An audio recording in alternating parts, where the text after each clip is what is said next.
Hi, I'm Eric Herman. I'm the Dean of Theological Research and Publication here at Concordia Seminary. And today I'm with our newest faculty member and administrator, our new provost, Ron Mudge. Dr. Ron Mudge, I'm so glad that you're here with us. Thank you. So let's introduce you to our viewers. Tell us a little bit about where you came from. You were up in Wisconsin, right? I come most recently from Concordia University, Wisconsin, where I taught especially Greek, Hebrew, Bible content, also some missions and French, and served as pre-seminary director as well. Oh, how long were you there then as pre-seminary director? Well, I was there for 15 years total. I think about 13 of those I was serving as pre-sem director. Okay. Yeah, my kids a couple of them are up at Concordia too, so they're going to miss out. So I assume you enjoyed your time there. You weren't leaving a ball of fire to come down here. No, it was a wonderful opportunity to serve a great community, faculty, staff, students. People treat each other very well there. Yeah. Right on Lake Michigan, so gorgeous views out the windows. Yeah. And a joy to teach and to work with the pre-seminary students. Yeah. Well, I think your experience with pre-seminary students in particular is really valuable to us as provost, which we'll get to in a minute. But tell us a little bit about yourself, about your background, maybe what you, in addition to teaching, kind of where you're from and your ministry experience. So I was born and raised in Michigan, born in Flint, grew up outside of Flint in a town called Lapeer. My first call, I'll jump ahead to my first call, was to serve as a missionary in Ivory Coast, West Africa. My wife Lisa and I were married then, and so we went across and began about 10 years of service in French-speaking West Africa. And that was a joy as well. And again, kind of like Concordia, Wisconsin, great communities to be a part of, a lot of love to receive and to give as we related to other people in Christ. And a joy to speak the gospel and to form leaders who then would speak the gospel as well. And that missionary zeal continues today, and I look forward to the role that Provost will play in inviting people from all kinds of backgrounds, languages, all around the world to study with us in one capacity or another. Yeah. So you were a missionary for 10 years. That's sort of a regular length of a tenure for a missionary. And then you came back, and what did you do when you came back? We came back. I was here working on coursework for the PhD, and then accepted the call to serve in Mequon. Oh, okay. So what was your PhD work on here? My study was... Don't get too specific, because we'll all start falling asleep. Yeah. Exactly. So my degree is in biblical studies, major in Old Testament, minor in New Testament. And yes, how does one talk about one's dissertation? Yeah, right. I was using some of the things that I learned in Africa about honor and shame, which played different social roles in Africa and also in the New Testament, especially in the Old Testament. Yeah. Than they play in Western culture usually. Yeah. I mean, think in terms of the olden days when one man may offend the honor of another man, and so they have a duel. Right. It's this sort of attitude about honor and shame, and then applying that to biblical texts. Yeah. That was the gist of my study. Sure. So let's see, a president, that's Old Testament, a provost, that's Old Testament. I'm getting a little worried here. I see a theme. But no, that's great. I think the more we set forth the biblical theology among our students, the better off we are. And like you said, there's sort of a cultural missionary sensitivity to that whole question as well. That's great. Married, family, yeah? Yeah, I mentioned Lisa a moment ago. Almost 27 years of marriage, thank the Lord. Yeah. And the Lord's blessed us with 6 children during that time. Our oldest is now 24, and our youngest is 8. So wow. We've got just lots of different things, and I mean different, going on. Yeah. So our oldest, Jonah, is working on a PhD in biomedical engineering at Case Western in Cleveland. Then we have Isaiah, who has one more year at Concordia, Wisconsin. So I was his pre-seminary director for 3 years, but I won't be for his 4th year. But then, Lord willing, he'll come and study with us. We'd love to have him here. Yeah. Ella has 3 more years at Concordia, Wisconsin to finish a nursing degree. Okay. And then we have three kids who are living with us here in St. Louis. Aaron, who's 15, Nathan, who's 11, and Elijah, who's 8. Wow. Wow. That's great. So you don't sleep? No. And people ask me about my hobbies. One of my biggest hobbies is watching my kids do their things. Yeah. And helping them in any way that I can. Yeah. The engineering student a little less, the little boys playing baseball a little more. Yeah, yeah. No, I get that. I would love a hobby, but haven't had a chance to develop one.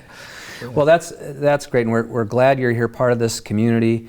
Let's talk a little bit about your call here and your provost position here. What does the provost position entail, and kind of what do you hope it to be? Right. My youngest son, Elijah, asked me if instead of telling people that I'm provost, it would be all right if he said I'm vice president, because no one knows what a provost is. And I said, well, but I'm not vice president. So I tell people a provost is the chief academic officer, right, which hardly helps at all. No, that's right.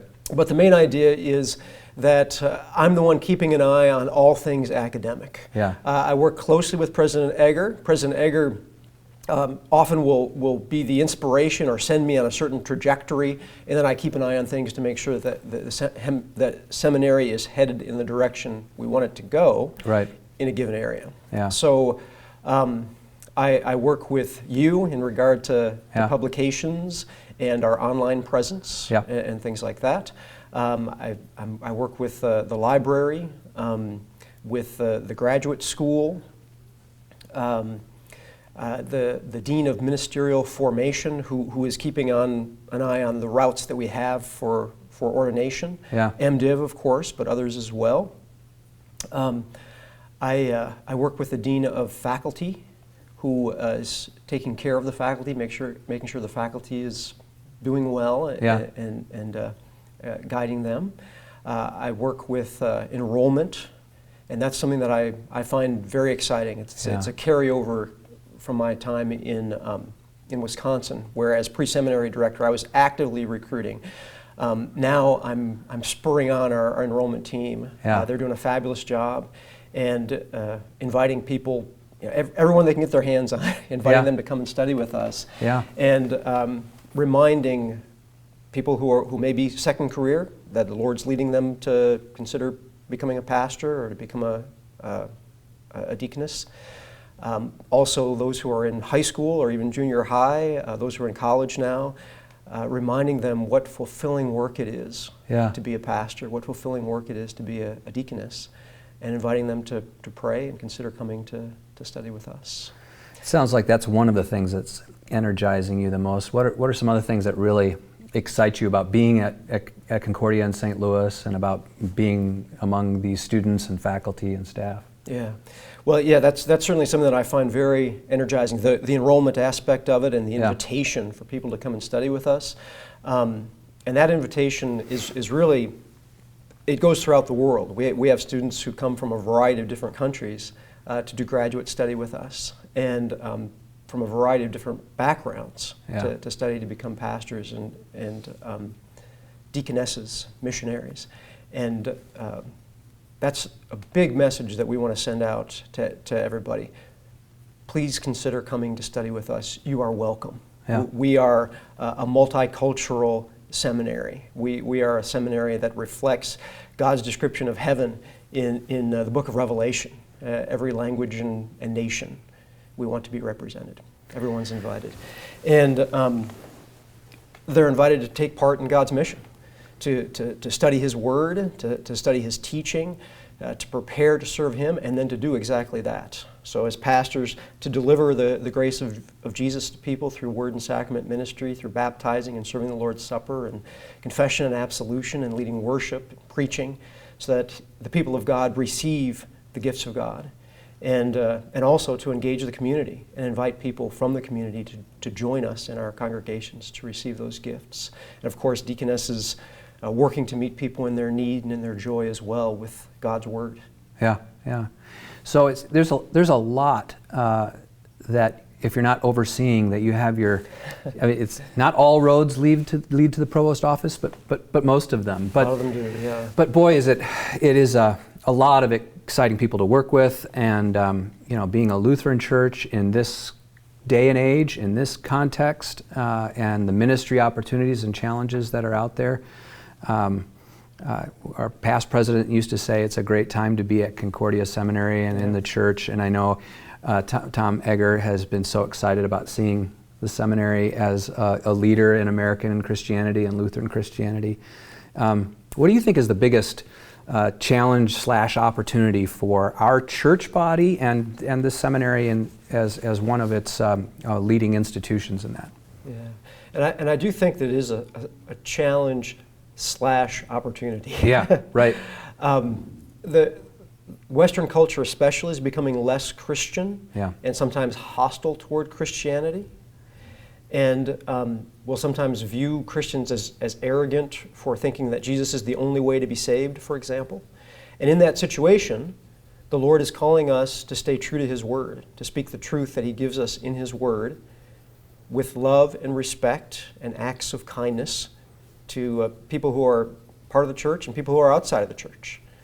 And that is a challenge because of the hostility, that there are walls to work through sometimes. Yeah. And a lot of times, the best way to do that is to have a relationship with a person, to get to know someone, and they get to know that you're more or less a normal, decent person and a Christian. And in some cases, that may challenge their view of what a Christian is. Yeah. And then seek opportunities to say, what's really important to me in my life is the fact that Jesus saved me. Can I tell you about that? Yeah. And then have a conversation. And that's happening on a lot of different levels with our culture as it becomes less Christian and more hostile to Christianity. At the same time, I think that shift is highlighting the need and even bringing about more need. So one of the challenges in our culture would be views about human sexuality that are not biblical, that don't follow God's plan. Mm-hmm. And oftentimes, people who have those views are also embracing a certain sense of individualism. So for example, we end up with a marriage where the husband is fighting for his rights within the marriage, and the wife is fighting for her rights within the marriage, and the marriage isn't going very well. And then we have people who are just using other people for their own pleasure or satisfaction and causing a lot of pain. Sometimes having children where one parent is not around very much, and so we end up with pain and hurt. And Christianity has a response to that. Jesus has a response to that, a response of forgiveness and love, and a model for people loving each other selflessly that is a great model for building marriages and families and communities and all sorts of relationships. Yeah, I think as you noted, the relationships that one cultivates with people is key to this great privilege of sharing the gospel, getting to know someone, reaching out to them, and within the context of that relationship, being able to share the good news of Christ. That's something we hope to cultivate already here on the campus, building our relationships with our students and with one another in our community. Exactly, and that's part of the big picture of the formation that we give to students here. So of course we give an excellent academic education and formation. Students who study with us know their Bibles well. They know the teaching of God well. They're trained well to serve the Lord as pastors or deaconesses, whatever it may be. And as part of being in this community, they are engaged in a community where we treat each other with Christian love and respect, where we have meaningful conversations about difficult topics, where we worship together, where we receive the gifts of God together, and we recognize that our relationships are grounded in that grace of Jesus, and those relationships reflect the grace of Jesus. We're trying to outlove and outserve each other as we relate to others. And then we send these students off. They graduate and become pastors and deaconesses and form communities like our community here in their congregations. Yeah. where they live by the grace of Jesus and treat each other according to His love. Well, we're glad that you are now part of our community here. We look forward to getting to know you better, and I think we got a little bit of a snippet of that, but I know I personally am looking forward to getting to know you and being part of this great work that we have in front of us. So thank you for being here, and thank you for listening. This was Dr. Ron Mudge, our new provost at Concordia Seminary, St. Louis.